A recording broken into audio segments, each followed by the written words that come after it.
Assalamualaikum warahmatullahi wabarakatuh.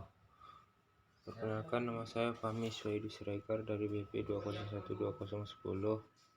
Saya akan mempresentasikan hasil PPT saya tentang pengaruh suhu terhadap laju reaksi. Pengaruh suhu terhadap laju reaksi. Ketika suhu dinaikkan, energi kinetik partikel reaktan juga bertambah. Energi kinetik yang tinggi mengakibatkan gerakan antar partikel makin cepat dan acak. Akibatnya, frekuensi tumbukan yang terjadi makin besar dan tumbukan efektif juga akan makin banyak sehingga reaksi makin cepat berlangsung. Pada kondisi ini juga ketersediaan energi yang makin besar, semakin banyak partikel yang dapat mencapai energi rintangan atau aktivasi. Sehingga dapat disimpulkan bahwa semakin tinggi suhu maka laju reaksi akan semakin cepat. Pengaruh suhu terhadap konstanta laju reaksi. Pada umumnya nilai konstanta kecepatan reaksi dipengaruhi oleh faktor tumbukan, energi aktivasi, dan suhu reaksi yang bisa dinyatakan dalam bentuk persamaan matematis sesuai persamaan Arrhenius.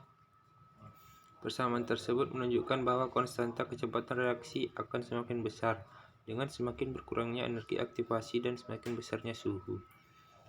Energi aktivasi dapat diperkecil dengan menggunakan katalisator, sedangkan suhu reaksi dibuat tinggi dengan mempertimbangkan ketahanan bahan serta keseimbangan reaksi.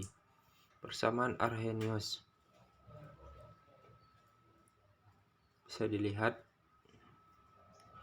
Faktor tumbukan. Dalam teori tumbukan digambarkan pertemuan partikel-partikel reaktan sebagai suatu tumbukan. Pada proses tumbukan yang terjadi, di samping ada yang menghasilkan reaksi, juga ada yang tidak menghasilkan reaksi.